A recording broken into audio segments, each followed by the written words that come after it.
munaasabadan ballaaran ee ka dhacday degmada Tojora oo qiyaastii 180 kiiloomitir u jirta Jabuuti ayaa waxaa ka qayb galay madaxweynaha Jamhuuriyadda Jabuuti Mudane Ismaaciil Cumar Geelle, ra'iisul wasaaraha dalka Itoobiya Xayla Maryam Tisalaay, ra'iisul wasaaraha dalka Jabuuti iyo madax kale. Waxaa sidoo kale goobtaasi ku sugnaa xubno ka tirsan golaha wasiirada iyo safiirro laga casuumay waddanka oo dhan. Sidoo kale goobtaasi ayaa waxaa ka soo qayb galay madax kale oo iyana ka socotay qaybaha kala duwan ee bulshada iyo dadka ku nool gobolkan Tojora.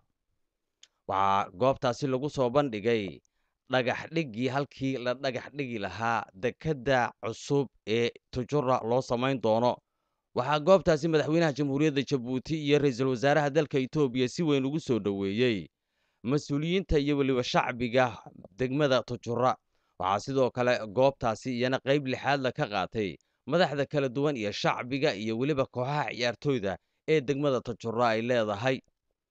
Munaasabadda ayaa sidoo kale waxaa lagu soo bandhigay ciyaaraha hidaha iyo dhaqanka ah oo iyagu ah kuwa si weyn dadku ay ula dhaceen. Ugu horreyn ayaa waxaa goobtaasi hadal soo dhoweyna ka jeediyey guddoomiyaha golaha maamul ee gobolka Tojora Xasan Xuseen. Waxa uuna sheegay in ay aad ugu faraxsan yihiin in degmadooda maanta ay yeelato boor u gaar ah oo weliba iyo tareen isku xiraya waddamada galbeedka iyo weliba geeska Afrika. Sidoo kale waxaa goobtaasi isna ka hadlay guddoomiyaha Brivega ee gobolka iyo weliba madax kale oo uu ka mid ahaa Abukar Cumar Xaddi oo isaguna madax ka ah Fariisonka waddankani Jamhuuriyadda Jabuuti, ciidamada qalabka sida ee waddankani Jamhuuriyadda Jabuuti iyo shacbiga iyo qaybaha kala duwan ee bulshada ayaa iyana waxay soo bandhigeen farxadda iyo raynraynta ay u qabaan imaashiyaha gobolkaasi madaxda waddanka Jabuuti iyo weliba kuwa waddanka Itoobiya. Sidoo kale waxaa goobtaasi ka hadlay wasiirka gaadiidka badda Ibraahim Balala. Waxa uuna goobtaasi ka sheegay inuu si weyn ugu faraxsan yahay sida maantay loo dhagax dhigay boorka ay yeelan doonto degmada Tojora, isagoo sidoo kalena tilmaamay in aad loogu baahan yahay in shacabku ay taageeraan arrintaasi. Waxaa isna goobtaasi ka hadlay ra'iisul wasaaraha dalka Itoobiya Xayla Maryam Tisalaay. Waxa uuna sheegay in boorka dhismihiisu iyo weliba waddada tareenka ee isku xiraysa geeska Afrika iyo galbeedka Afrika ay tahay mid aan u gaar ahayn labada waddan, hase ahaatee horumar u ah waddamada Afrika oo dhan.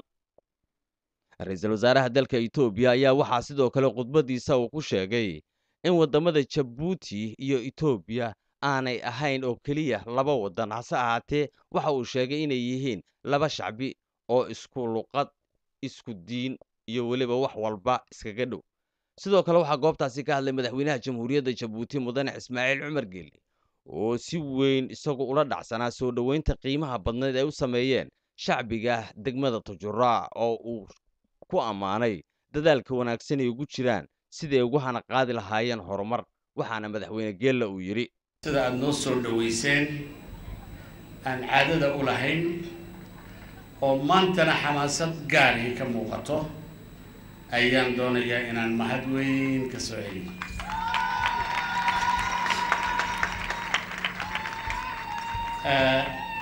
waxa aan ilaahay ka baryeynay baryo badan ayaa maanta noo suuroobay.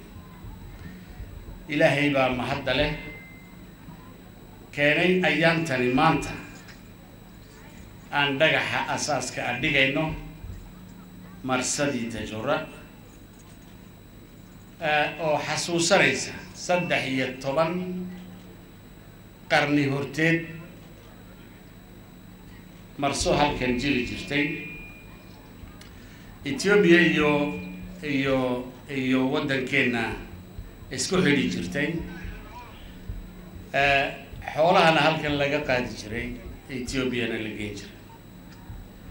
ama Turki ha ka yimaado, ama Masar ha ka yimaado, ama Talyaaniga ha ka yimaado, ama Yurubta kale ha ka yimaadeen, halkani ayaa laga diri jiray berigaas. 13 qarni waa waqti dheer weyn. maanta